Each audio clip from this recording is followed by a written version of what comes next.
CCTV news के साथ मैं मिस्टर सोनूदेव। आज हम बात करेंगे बिहार के प्रथम बौद्धाचार्य माननीय ऑनरेबल एडवोकेट राजदेव बौद्ध के साथ। अभी हमारे साथ जुड़ रहे हैं सीनियर रिपोर्टर अंकित राज। सर, बौद्ध धर्म को किसको किसको अपनाना चाहिए और बौद्ध धर्म की मुख्य शिक्षा क्या है? बहुत बहुत धन्यवाद एक बार पुनः सीसीटीवी न्यूज को। बहुत सुंदर सुंदर क्वेश्चन आपके द्वारा पूछा जा रहा है और मुझे भी खुशी हो रही है और श्रोतागण को भी खुशी मिलेगी। पुनः एक बार बुद्धा पैलेस आनंद नगर सिवान से मैं सभी को, श्रोता बंधु को भी हार्दिक अभिनंदन करता हूँ, वंदन करता हूँ। भगवान बुद्ध का धर्म नहीं है, धम है। धम का मतलब होता है अनंत ज्ञान का सागर। जैसे आकाश कोई नहीं छू सकता, वैसे ही भगवान बुद्ध का धम को कोई छू नहीं सकता। ज्ञान के अनंत सागर का प्रतीक है धम। जीवन जीने का तरीका है, कैसे परिवार खुशहाल रहे, कैसे समाज में शांति रहे, कैसे देश बढ़िया से चले, वो शिक्षा धम देता है। तो मैं दावा के साथ कह सकता हूँ कि बौद्ध धर्म को शिक्षा सभी जाति संप्रदाय के लोगों को लेना चाहिए, ताकि यह जीवन जीने की एक कला है। और जब तक कला भारत में जीवित थी तब तक यह विश्व का गुरु था। दूध की नदी बहती थी, समाज में कोई व्यभिचार नहीं होता था, किसी घर में ताला नहीं लगता था, सबकी माँ बहन खुलेआम समाज में विचरण करती थी, कोई झूठ नहीं बोलता था, किसी घर में किसी परिवार में नशा पान नहीं होता था। ऐसी भगवान बुद्ध की शिक्षा थी। लेकिन एक दुर्भाग्य आता है 185 बीसी में पाटलिपुत्रा नगरी में कि मौर्य वंश के 10वें अंतिम राजा वीरभद्र की हत्या उन्हीं के सेनापति जो ब्राह्मण था पुष्यमित्र शुंग ने धोखे से कर दिया। और भगवान बुद्ध की जो शिक्षा की ज्योति जल रही थी, जो भारत आबाद था, वह अंधेरा छा गया, कत्लेआम शुरू हो गया, व्यभिचार समाज में बढ़ गया और भारत जो सोना का चिड़िया था वो उल्लू के चिड़िया बन गया। जहाँ दूध की नदी बहती थी वहां खून की नदी बहने लगी। पुनः बाबा साहब भीमराव अम्बेडकर आते हैं और भगवान बुद्ध के धर्म को पुनर्जीवित करते हैं। और बौद्ध धर्म की शिक्षा इतनी महान है कि हम तो जानना चाहते हैं कि अमृत कौन नहीं लेना चाहता है। कौन नहीं चाहता है कि माँ बाप में प्यार रहे, पति पत्नी में प्यार रहे, समाज में नफरत नहीं रहे।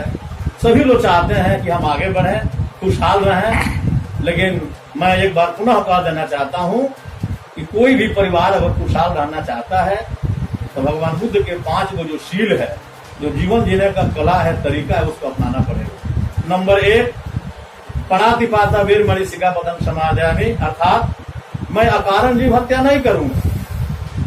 अकारण जीव हत्या नहीं करने से स्वयं वो है आदमी और परिवार निर्मल जीवन जीता है, निर्भय जीवन जीता है। पुनः बाबा साहब भीमराव अम्बेडकर संविधान के माध्यम से कानून बनाते हैं कि जो अकारण हत्या करेगा वो 302 आईपीसी का मुजरिम बनेगा, सजा काटेगा, उसका जीवन नरक बन जाएगा। दूसरी नंबर की शिक्षा है अदीन दाना वीर मणिशिखा पदम समादयामि, अर्थात मैं चोरी नहीं करूंगा। अगर चोरी नहीं करेंगे तो आप भी खुशहाल, आपका परिवार भी खुशहाल। पुनः बाबा साहब ने कानून बनाया कि जो चोरी करते हुए पकड़ा जाएगा वो 379 का मुजरिम बनेगा। आईपीसी में ये धारा है और उसका भी जीवन नरक बन जाएगा। तीसरा शिक्षा है भगवान बुद्ध के कामेशु मिच्छाचारा वीर मणिशिखा पदम समादयामि, अर्थात मैं व्यभिचार नहीं करूंगा।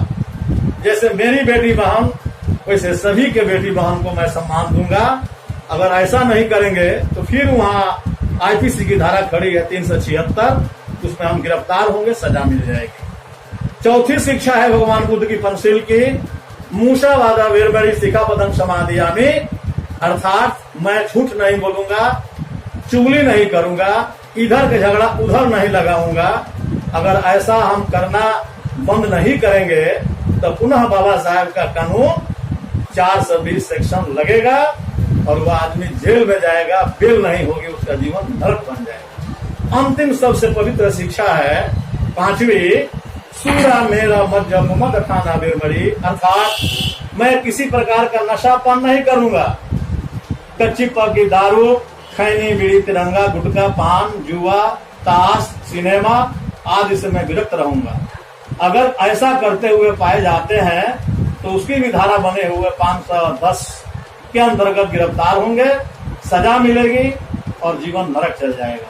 तो पुनः मैं श्रोता बंधुओं से मैं कहना चाहता हूं कि 5 गो जो शील है, जो भगवान बुद्ध की उत्तम शिक्षा है, जो आज से 2584 बुधाब्द वर्ष पहले बोध गया की नगरी वैशाख पूर्णिमा के दिन भगवान बुद्ध के अंतर मन से निकली, जो उस समय भी सार्थक थी, आज भी सार्थक है और आने वाले भविष्य में भी भगवान बुद्ध की वाणी सार्थक रहेगी और सभी मनुष्य का कल्याण भगवान बुद्ध से ही होगा।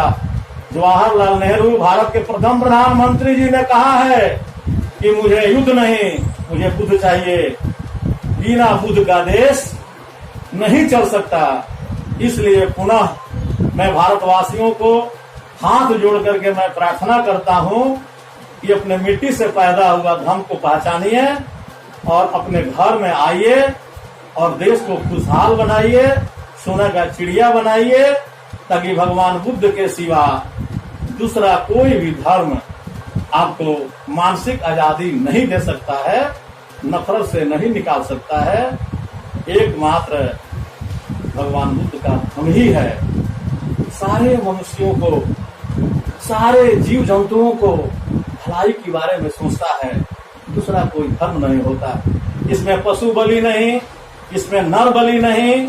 आप देखेंगे बुद्ध विहारों में कि केवल पुष्प, अगरबत्ती, मोमबत्ती जला करके हम सम्मान प्रकट करते हैं, ये प्रतीक है ज्ञान के प्रति। ऐसे भगवान बुद्ध की वंदना होती है, ज्ञान की वंदना होती है। ये धर्म नहीं है, ये धम्म है। ये स्पष्ट मैं कर देना चाहता हूँ और सभी लोगों को भगवान बुद्ध के धर्म को अपनाना चाहिए। और बाबा साहब भारत के महान अग्रदूत हैं और उनके राहों पर, उनके बताए हुए राहों पर चलने में ही सबकी भलाई है। भगवान बुद्ध जैसी और बाबा जैसी जोड़ी पूरे संसार में नहीं है। एक शांति का दूत है और एक क्रांति का दूत है। ऐसे गुरु शिष्य की जोड़ी पूरे विश्व में कहीं दिखाई नहीं पड़ती है।